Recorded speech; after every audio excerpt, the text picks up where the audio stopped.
Imagine waking up, not in your bed, but in a pilot's seat, thousands of feet in the air. The gentle hum of the engine is the only sound, a steady drone against the vast, silent blue of an endless ocean below you. You have no memory of falling asleep, no idea how long you've been unconscious. Could have been a second, could have been days. Your first thought isn't fear, but a wave of shocking relief. You didn't crash. But then, the cold dread begins to creep in as you scan your instruments. The clock on the panel reads 11:30 a.m.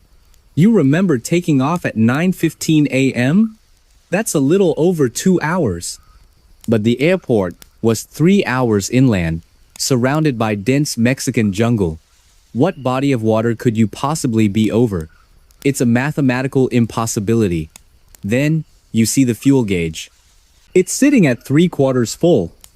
Not only is that impossible after 2 hours of flight, it means you somehow have more fuel than you should. You are in a place you cannot be, with fuel you do not have after a period of time that makes no sense. And as you grip the controls, a chilling realization washes over you. You are a complete stranger inside your own life. Hey friends, you're in Dreamcatcher Stories, your cozy corner for stories that got lost along the way. Hit me up in the comments and tell me how this one hits you. Now, let's get sneaky and peek behind the curtain. Our story begins on a hazy June morning in 1976 at a small, dusty airfield in Chima, Mexico. This was the home base for a 2-3-year-old trainee pilot, a young man full of ambition and quiet confidence named Rafael Perez. Rafael had spent months learning the intricacies of his small Cessna aircraft, but always with an instructor by his side. Today was different. Today was the day he would finally fly solo. The flight plan was deceptively simple. Take off, fly a clean loop around the airfield, and land. It was a final test, a demonstration that he could handle the machine and the pressure all on his own.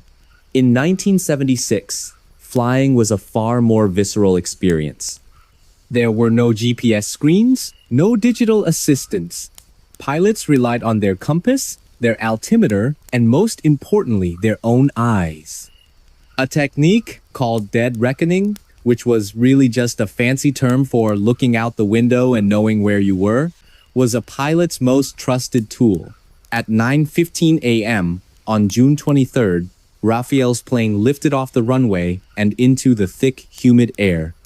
He had noted the fog on the ground, but once airborne, he realized it was far denser than anticipated. The familiar green landscape below quickly dissolved into a milky white void. He was flying blind, relying entirely on his rudimentary instruments. He made his turn, guessing at the right moment, and began what he believed was his approach back to the airport. But, through the swirling mist, there was nothing. No runway, no familiar landmarks, just an endless sea of white. A knot of anxiety tightened in his stomach. He was off course. He was lost. He grabbed his radio, calling back to the control tower to report his situation, but his transmission was met with a burst of garbled static. No response. He checked his compass again, realizing his mistake. He needed to bank hard to the left. He gripped the yoke, the plane's steering wheel, and pulled it firmly to the left. But the plane didn't respond. It just kept flying straight and level at 7,000 feet, as if held by an invisible hand. He tried banking right. Still nothing. The controls were completely useless. A cold sweat beaded on his forehead. He wasn't just lost anymore. He was a prisoner in his own aircraft. He got back on the radio, his voice now laced with panic, explaining that he had lost all control of the plane. As he pleaded for help into the static, something even more terrifying began to happen. The plane, on its own accord, started to climb. He wasn't pulling back on the yoke. He wasn't doing anything.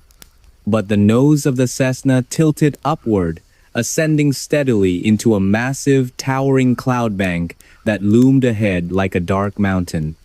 He was flying straight into a storm, with no control, no visibility, and no contact with the outside world. The world outside his cockpit disappeared entirely, replaced by an oppressive, disorienting gray. It was in this moment of total panic, trapped in a void, that a strange and overwhelming wave of exhaustion washed over him. His eyelids felt like lead weights. His thoughts became slow and syrupy. And then, nothing. He slumped forward in his seat, unconscious. When he came to, it was to the impossible scene over the open ocean. As he frantically tried to make sense of his instruments, his radio crackled to life. A calm, professional voice came through the speaker. "Hey, are you there?" it asked. Raphael lunged for his radio, his voice trembling. Yes, I'm here. I think I fell asleep in my plane. I don't know where I am." There was a long, strange pause on the other end. Then the voice returned, cautiously. "Hey, this is Carlos. Are you alone in your airplane?" The question hung in the air, bizarre and unsettling. "Of course I'm alone," Raphael stammered. "Where am I? What's going on?" Carlos's reply was measured, trying to keep him calm. "Okay, listen. You're just off the coast of Acapulco. For the last hour, you've been flying in circles out over the water. You just kind of showed up. Just follow my instructions. I'm going to bring you in." Raphael, just grateful to be alive, did exactly as he was told. He landed the plane smoothly at the Acapulco airport, but as soon as he stepped onto the tarmac, he was met not by airport staff, but by a group of grim-faced men in dark suits. They immediately detained him, placing him in an unmarked car without a word of explanation. They drove him to a hospital where he was subjected to a battery of tests. He was tested for drugs. The results were negative. A psychologist was brought in to evaluate his mental state. She declared him perfectly sane. All the while, Raphael was bewildered, apologizing for the plane, assuming he was in trouble for his navigational error. Finally, after hours of confusion, the men in suits sat him down in a sterile white room. "We're gonna tell you what happened," one of them said. He explained that at 10:30 that morning, an hour and 15 minutes after Raphael took off from an airport 3 hours away, his plane had simply appeared on the radar screen of Carlos, the air traffic controller. For the next hour, while Raphael was unconscious, Carlos had been talking to his plane, and it was all recorded. They told him that Carlos's first question, "Is there somebody else in the plane?" was because of what he had heard coming through Raphael's radio. They played the tape. At 10:30 a.m., when the unidentified blip appeared on his screen, Carlos had radioed in. "Unidentified aircraft! You are flying over Acapulco's coast!" "Identify yourself." The voice that came back was not Raphael's. It was deep, monotone, and almost robotic. It said, "The pilot is speaking, but not of his own free will. We are using him as a microphone. Your equipment is too primitive. It is not important who we are or where we come from, only that we are inhabitants of the same universe." For the next 45 minutes, this strange, disembodied voice spoke through Raphael's radio. It delivered a chilling monologue, a warning to all of humanity. It spoke of how humans were the only intelligent species in the known universe that waged war on itself, and that our species was on a path to self-annihilation through nuclear holocaust. Then, at exactly 11:30 a.m., the robotic voice stopped mid-sentence. Instantly, it was replaced by Raphael's own voice, high-pitched with panic, screaming, "Oh, what's going on? I think I fell asleep at the wheel." No one could explain what happened. Investigators examined his plane and found it in perfect working order. The fuel tank really was 3/4 full. Rafael Perez had no memory of the event and was cleared of any wrongdoing. Faced with an incident that defied all logic and physics, the Mexican government did the only thing it could. They buried the story. The official records, the transcripts, and the audio recordings were sealed and hidden away in an obscure library, where they remain to this day, accessible only by formal written request. So what really happened to Rafael Perez in the skies over Mexico? Skeptics might suggest he suffered a complex psychotic episode, a vivid hallucination brought on by the stress of his first solo flight. But that theory crumbles when faced with the hard, physical evidence. How do you explain the impossible physics of the flight? The time, the distance, the fuel, none of it adds up. And what about the audio recording of that strange robotic voice, a recording witnessed by a government air traffic controller? The other possibility, the one that is far more unsettling, is that the voice was telling the truth.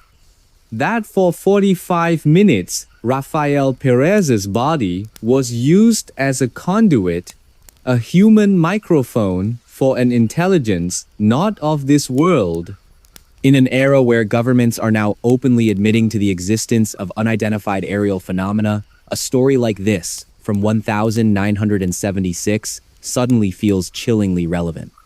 It speaks to a certain human arrogance, the belief that if extraterrestrial life existed, we would surely be able to recognize it. But as one famous astrophysicist once posed, when you walk down the street and see an ant, do you stop to communicate with it? What makes us so sure that to a being of higher intelligence, we are anything more than ants? They could be all around us, operating on a level of existence we are simply too primitive to perceive. And there we go. Another memory back from the dark. Don't go too far. I've got more mysteries itching to be told. What do you think happened to Rafael Perez up there in the clouds? Was it a message from the stars or a storm within his own mind? Let me know your theories in the comments below.